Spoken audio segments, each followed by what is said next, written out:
Já estamos gravando a nossa primeira aula aí sobre título de crédito.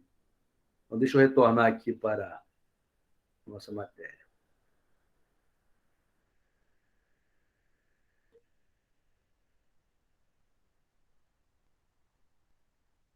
Aqui.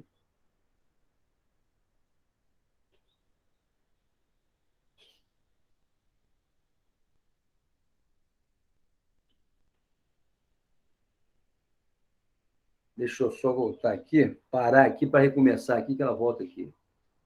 Uma janela está aqui.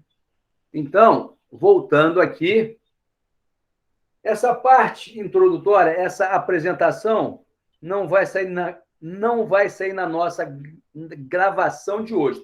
Todavia, de semana que vem, a gente faz um feedback nela.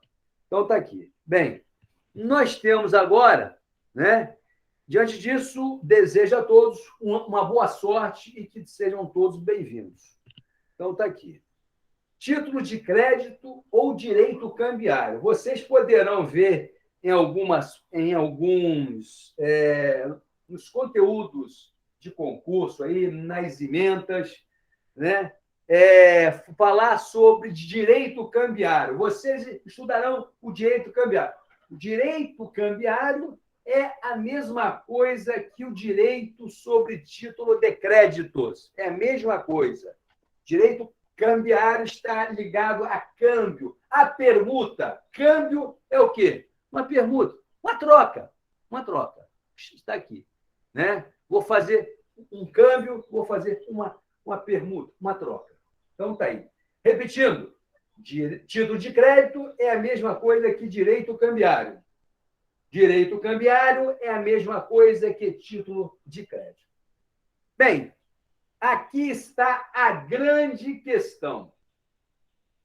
Título de crédito é um documento que representa um crédito.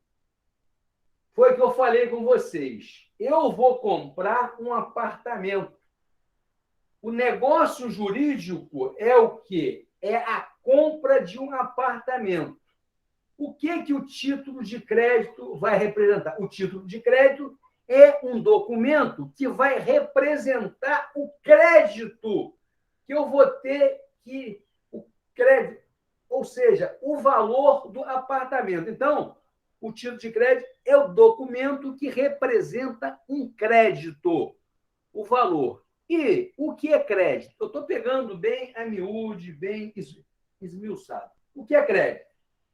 Uma relação de consumo, o sujeito que assume uma obrigação vai pagá-la no futuro. Muito bem. Então, se eu estou comprando um apartamento, se eu fiz um negócio jurídico, eu estou assumindo que um compromisso no médio e longo prazo.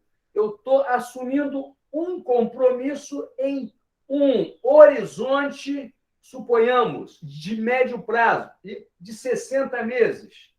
Então, crédito é exatamente isso aí. Numa relação de consumo, o sujeito, o agente, a pessoa que assume o quê? Que resolve assumir uma obrigação para adimpri-la em 60 meses, em 24 meses, muito bem. Então, isso que é crédito, né? É um direito, é uma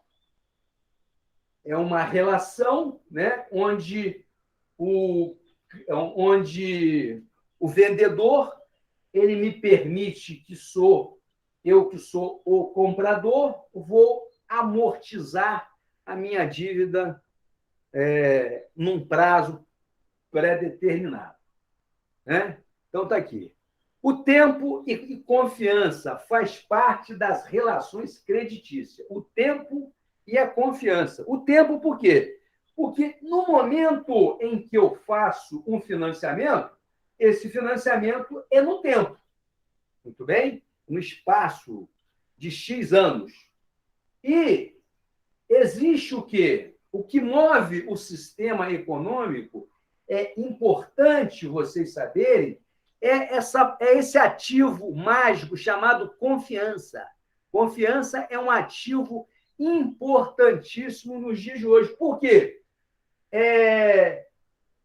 O mercado só vai apanhar um cheque meu se eu inspirar confiança, se eu inspirar credibilidade. Então, é onde eu digo, a credibilidade, a confiança, ela dinamiza as relações comerciais, ela dinamiza as relações jurídicas. Muito bem?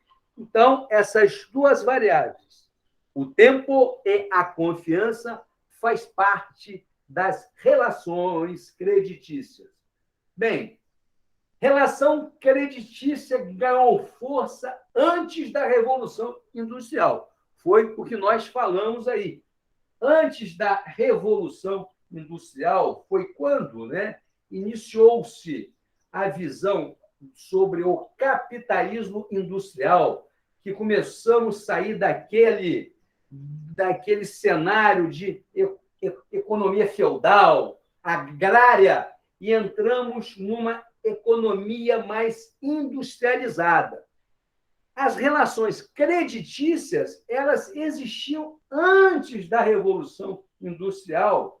As pessoas, os agentes econômicos daquela época, que adquiriam os produtos agrícolas, elas tinham as relações e essas relações eram alguém financiava elas.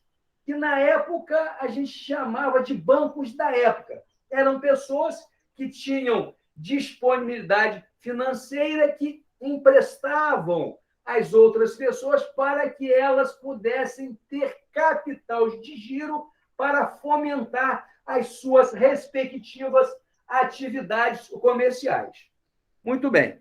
Então, isso aqui é um marco histórico importante para que a gente possa saber aqui exatamente, né, um referencial, um marco para vocês saberem que a nossa matéria, a nossa disciplina, ela não é uma coisa de agora, contemporânea. Nós temos aí os estados monárquicos que já financiavam o quê? As expansões marítimas, o crédito. Os estados monárquicos eram os reis absolutistas, e eles financiavam o quê? As colonizações, as expansões marítimas, as invasões a outros países em busca de quê? Em busca de riqueza. Então, aqueles estados absolutistas, aqueles estados monárquicos, eles também já faziam direito de crédito, eles já faziam o direito cambiário. E nós temos também a classe burguesa, os banqueiros que concediam o quê? Os créditos. Então, a classe, os banqueiros da época, eles que financiavam a produção, o capital industrial, o capital produtivo. Porque nós sabemos muito bem que os bancos fazem uma intermediação financeira. Agora, o industrial, o empresário é que vende o produto que a gente consome, que a gente veste. Os bancos fazem o financiamento da atividade produtiva. É isso que nós estamos colocando aqui. Está aqui. Então, está aqui, deixa eu pegar aqui. Então, está aqui.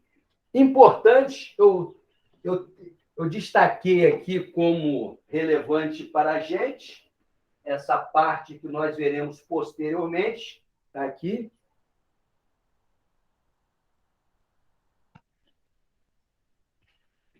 Importante, olha só.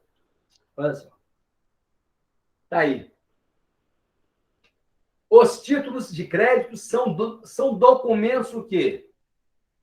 Representativos de obrigações pecuniárias. Não se confundem com a própria obrigação porque a representam.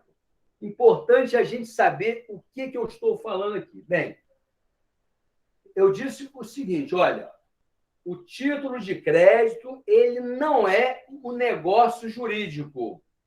Ele vai representar o quê? O negócio jurídico através de uma cárpula. Por exemplo, repetindo, eu vou comprar um apartamento, fiz o negócio jurídico. Ele será dividido em 60 meses. Eu vou pegar um título de crédito, uma nota promissória, eu vou assinar 60 notas promissórias. Muito bem? Então, é o que está dizendo aqui. O título de crédito são documentos o quê? Representativos de obrigações pecuniárias. Então, o título de crédito representa o valor do negócio jurídico. Ok? Essas são as notas promissórias que eu dei como exemplo agora. Não se confunde com o quê? O título de crédito ele não pode se confundir com o negócio jurídico, ou seja, a obrigação que eles representam. Porque se, de repente, a gente vai ver isso mais à frente, se, de repente, eu faço um endosso no meu título de crédito, esse título de crédito, ele começa a circular. Muito bem? E o negócio jurídico que eu fiz, a aquisição do apartamento é uma aquisição nula. Deu algum tipo, né, de azar, tal. Aquele contrato foi nulo. O fato do contrato de compra e venda ser nulo, ele não vai inviabilizar o quê? O título de crédito que já está o quê? Que já está circulando no mercado através do meu endosso. Nós vamos ver isso mais detalhadamente. Muito bem? Então, é isso que está dizendo aqui. Então, não pode haver, são figuras autônomas. O contrato de compra e venda e o título de crédito. Eles possuem as suas relativas independências. Bem, aqui eu destaquei, eu sei que vocês sabem, mas é importante a gente falar aqui sobre o que é uma obrigação.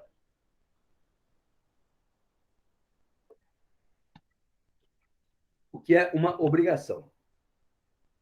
Segundo o professor Washington Barros, assim conceitua obrigação: relação jurídica de caráter transitório estabelecida entre o devedor e o credor, e cujo objeto consiste o quê?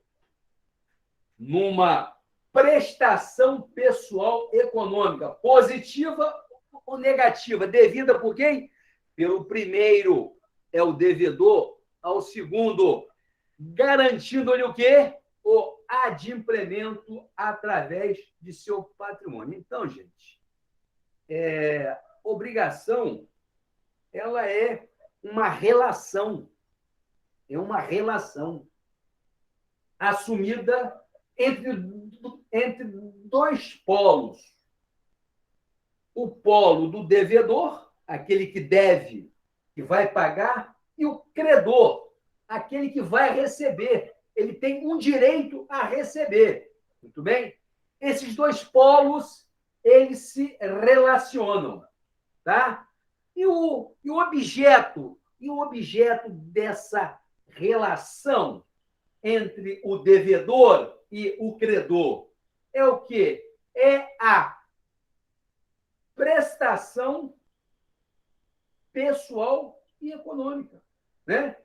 É a contrapartida do negócio, que é uma pecúnia, é o que eu vou pagar, ela seja no que tange ao aspecto positivo, seja no que tange ao aspecto negativo, aonde eu, com meu patrimônio, eu vou adimplir aquela obrigação que eu assumi de pagar ou não pagar. Aí nós temos que ver, né, aí nós veremos, né, dentro do contexto relacional entre devedor e credor, aonde que eu vou figurar, em qual posição, em qual polo eu vou estar.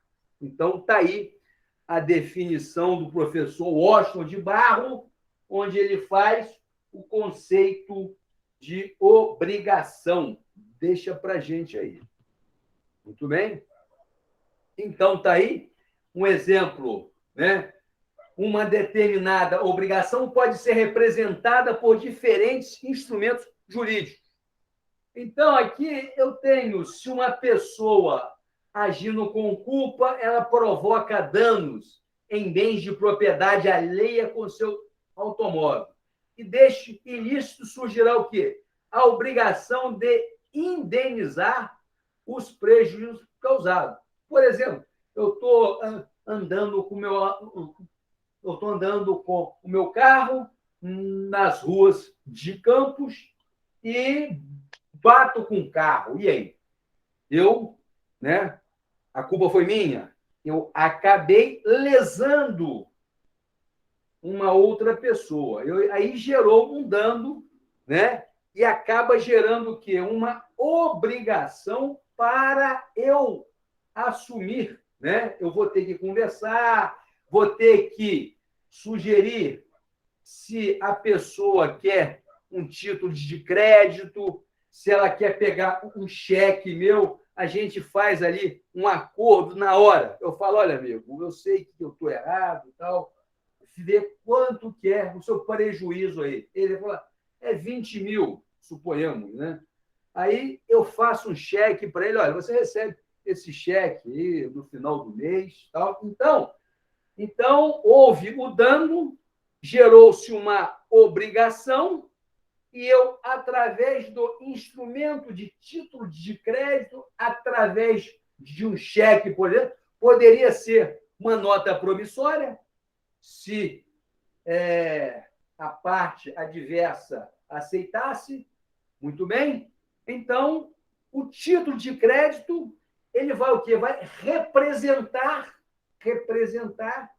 aquela situação pecuniária no que tange ao dano que eu causei, à obrigação que eu acabei assumindo. Muito bem? Então, está aqui. Né? Aí nós aqui tem o seguinte, né? Aí tem uma possibilidade de você, como eu falei agora, né? De você faz um reconhecimento de culpa, você reconhece a culpa e você tem um título de crédito e você resolve ali aquela contenda, aquela situação de uma forma amigável, com um reconhecimento de culpa. E nós temos também, se por acaso, né, não houver um acordo, se por acaso, né, se por acaso o título de crédito eu não cheguei a um acordo, mas aí eu fui obrigado, né, porque nós não chegamos a um acordo, resolveu aí, eu disse que não pagava, e a parte contrária disse, eu vou acionar você. Bem, uma decisão judicial também, ela se consubstancia, ela também pode ser considerada como um instrumento que possa sanar o problema. Eu estou dizendo que a sentença judicial ela não é o título de crédito, mas ela tem o caráter de executividade. Muito bem? Então, a gente vai ver isso aqui em Fábio Ulloa, na semana que vem, onde ele faz aqui uma colocação muito interessante, né? Sobre o título de crédito aqui. Então, está aqui. Então, essa questão da obrigação que nós colocamos aqui, Então, você tem aí o título de crédito, você pode resolver o seu problema com um título de crédito. Você reconhece ali que você errou, você faz a mensuração do prejuízo ou pede para a parte fazer a mensuração do prejuízo e você resolve com cheque, com uma nota promissória, muito bem. Então, e também tem a sentença judicial, que pode também, em casos, né, ela tem o caráter, né, de executoriedade. Então, então está aqui. Aí nós temos aqui o seguinte, né? Nós temos aqui a importante característica do título de crédito. Olha só, importante característica, vão prestar atenção nessa parte aqui. Bem, a característica maior do título de crédito, pessoal, anote aí, é a sua circulação. É a sua circulação. Aqui, eu estou dando um exemplo do marceneiro que vai à nossa casa e o marceneiro ele vai fazer um móvel na nossa casa, no quarto. Muito bem. Aí, o que eu faço com o marceneiro? Eu digo para ele, olha, eu não vou poder pagar o seu serviço à vista. Eu vou te dar 6 cheques. 6 cheques, muito bem? Então, o marceneiro, ele apanha os meus cheques e ele vai fazer o que com esses cheques? Ele vai ficar esperando o vencimento do cheque? Não, pessoal. O meu cheque que o marceneiro apanhou, esse cheque ele vai circular. Sabe como que ele vai circular? O marceneiro vai adquirir o quê? A madeira. Muito bem? Então, o marceneiro, quando vai adquirir a madeira, ele vai repassar o meu cheque a terceiro. O madeireiro, ele vai repassar o meu cheque a pessoa que extrai a madeira na mata. Muito bem? Então, uma grande característica que tem o título de crédito é a circulação e a sua movimentação econômica, pessoal. Então, com o título de crédito, sem eu colocar a mão no dinheiro, eu consigo mover uma cadeia de produção. Eu consigo, sem dinheiro, apenas com título de crédito, o quê? Adquirir, vamos dizer assim, acionar. Eu consigo fomentar uma cadeia de produção, né? Eu dei o cheque ao marceneiro, ele foi na marcenaria, foi a uma loja, adquiriu a madeira, o dono da madeira, com o meu cheque, ele remunerou o fornecedor de madeira, que extrai madeira nas matas, e por aí vai. Então, eu estou aqui eu estou dizendo o seguinte, que eu tenho o quê? Eu tenho um meio de pagamento, tá? Esse meio de pagamento, ele acaba fazendo o quê? Ele acaba fazendo dinheiro, ele acaba gerando dinheiro, sem eu meter a mão do dinheiro. Esta é uma das grandes características que tem o título de crédito. Seja a nota promissória, seja o cheque e seja outro tipo de título de crédito. Então, anote isso aí, porque isso é matéria de concurso mesmo, porque A grande característica do título de crédito é a sua circulação.